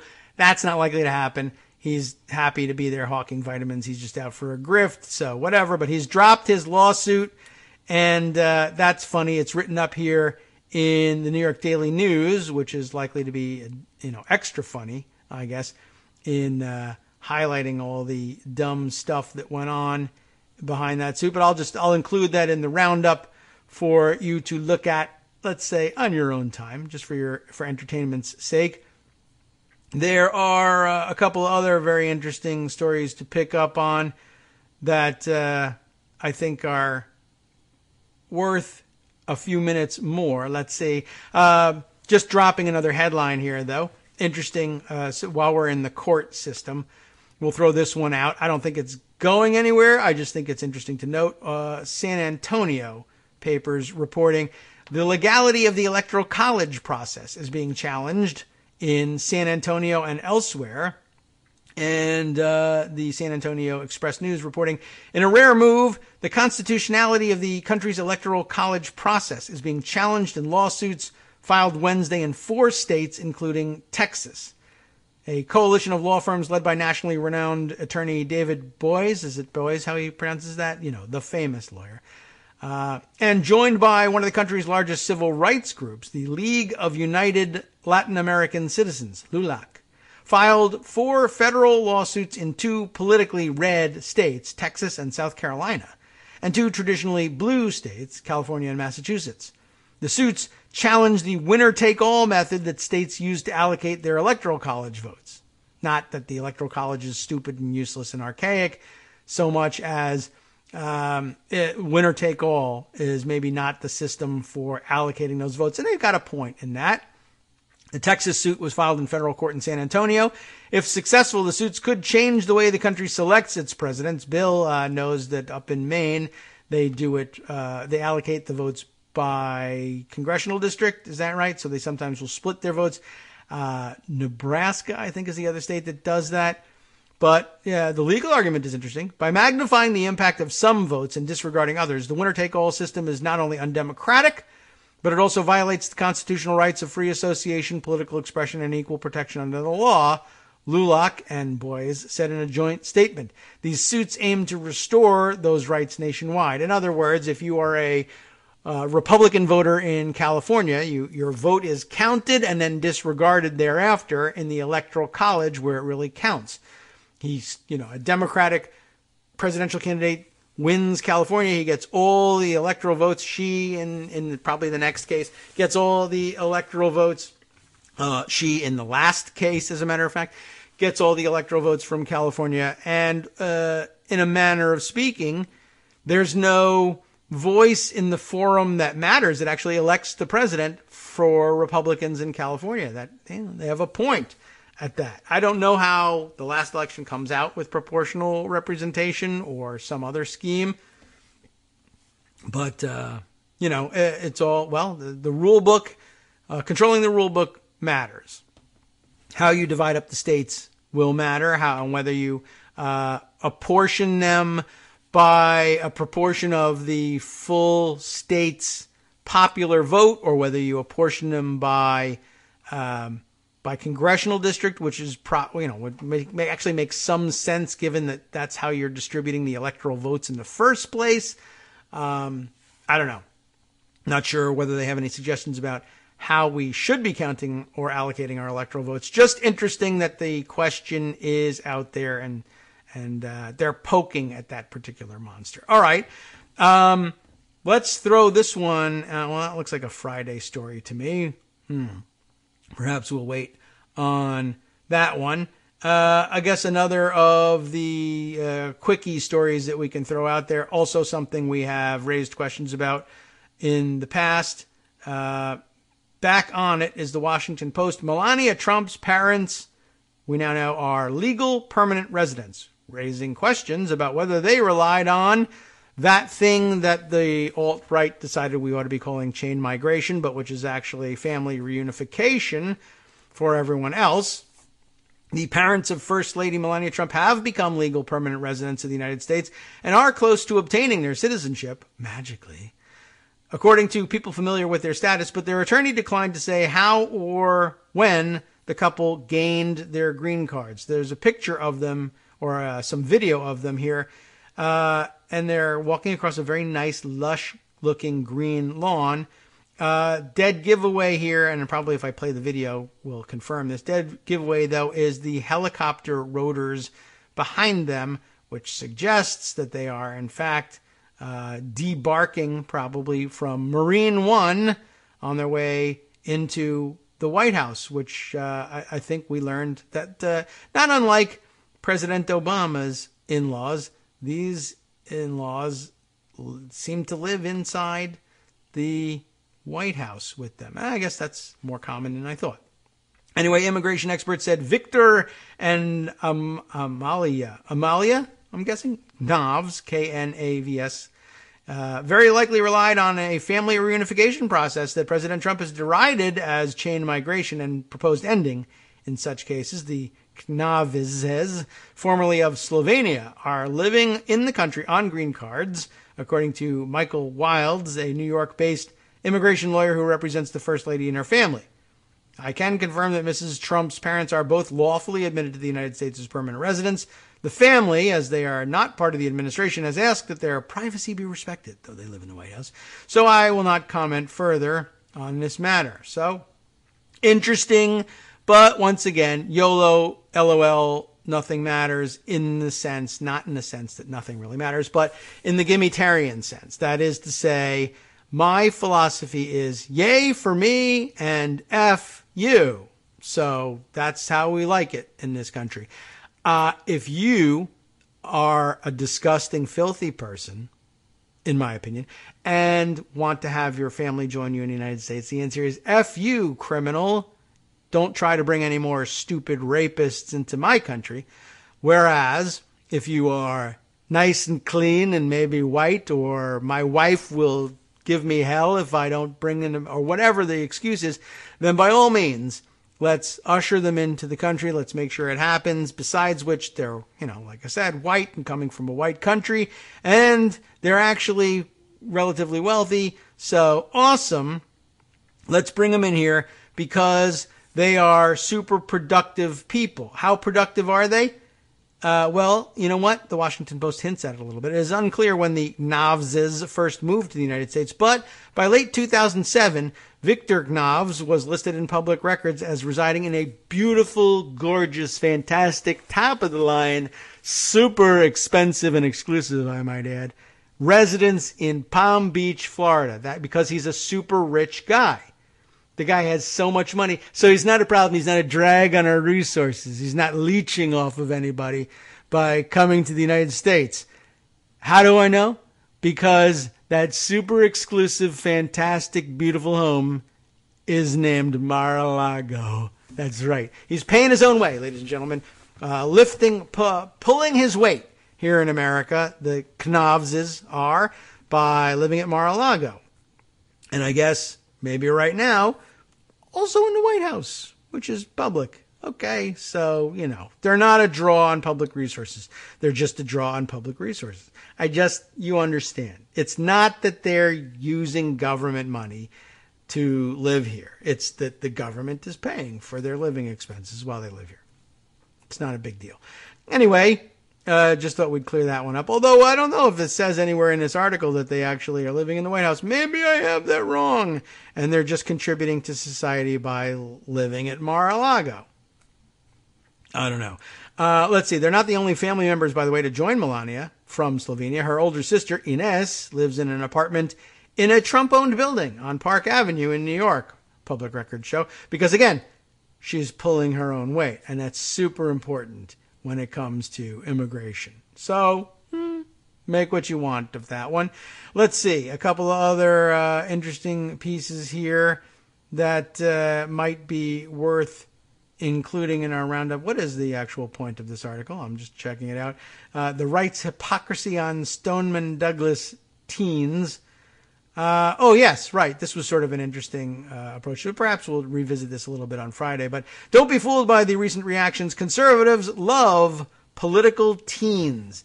Osita Nwanevu is the name that I've mangled of the author of this article for Slate. Just a good reminder and a good review that while the right was fumbling for reasons why you shouldn't pay any attention to the Parkland kids, and the best they could come up with is they're kids. They're too young to know anything about guns, like machine guns and clips and magazines and what have you. So don't listen to them. But gentle reminder for those who have in the back of their minds, like mine, memories of, don't they love it when they get like bow-tied teenagers go on talk shows and say they're conservatives or big supporters of Reagan's or Trump or whatever, and they make the talk show rounds, and those kids grow up to inherit the rights to siphon off wingnut welfare and live forever as pundits in our system? Yes, the answer is yes, you remember correctly. And the example first offered up here is, of course, Ben Shapiro, who is out there now saying, don't listen to these kids. He works now, of course, for National Review. But, his background is as one of these conservative wunderkinds who was brought up among their wingnut welfare ranks. And there's hundreds of them. And you can't stomp them down fast enough. In fact, Charlie Kirk, who was cited the other day as being like the new hot property alt-right activist, he also, came onto the scene when he was 18, which is to say no older, or at least not significantly older, than any of the kids speaking out from the high school in Parkland, the name of which I will never remember, except that it's up here at the top. Marjorie Stoneman Douglas High School. Okay, getting pretty close now to the time when we'll actually have to hand things over to justice and give up the microphone once again, unfortunately, for the rest of today. But we'll return to all of this tomorrow, no doubt, and hopefully be able to shoehorn in Paula's piece as well, which will give me a chance to stop and have brunch, I think, too. Thanks for joining us today. Let's see, is there any other pressing issues that haven't made it in that I just have to shout at you at the last second here? Nothing we can't wait for, I guess. I think we did a pretty, we ended up having to do another gun show today.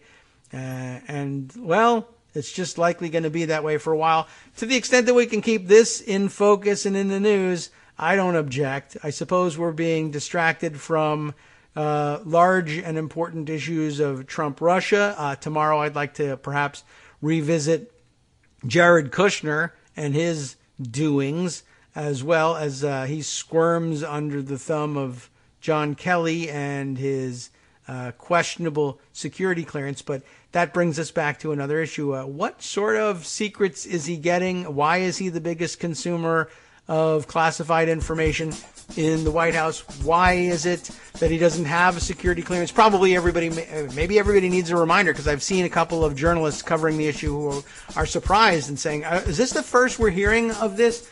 It isn't, but it was the first that they were hearing of it. That most, if not all, of the people who are working in the White House, and remember there's like 30, 40, or maybe even 100 of them doing so, these people working on temporary security clearances, is it the case that they are working on temporary security clearances because they've actually gone through the process already and the FBI has come back and said, yeah, we can't clear you? Well, in the case of Jared Kushner, the answer is absolutely yes. And many of the others working there, the answer is also yes. They're never going to get that clearance. It's not that they're waiting for paperwork. It's that the FBI has said no, but that the classified information system and security clearance system is such that this is supposed to be an executive function and therefore at the discretion of the president. If the president is stupid enough to trust you and put his good name on the line and say you can have a temporary clearance, that's supposed to be, in normal circumstances, enough for us as Americans. But of course, this president is a liar and dotard and a fraud all by himself. We never really thought about what might happen when we wrote that law. We never knew we would get such an idiot as president. One of the many things we didn't anticipate. All right, I'll tell you what's coming up next. From Daily Kos Radio on networksradio.com. You have been listening to the Kagro in the Morning Show with David Waldman. Wow, well, look at this. Brooke Baldwin, a CNN host, asks Florida lawmakers why pornography is a bigger health risk than semi-automatic weapons. That ought to be funny. I'll skip down to the bottom here because I see a funny-looking story here. Laughing at Steven Seagal's attempts to find relevance through a pyramid cryptocurrency scam. That's got to be entertaining. Next.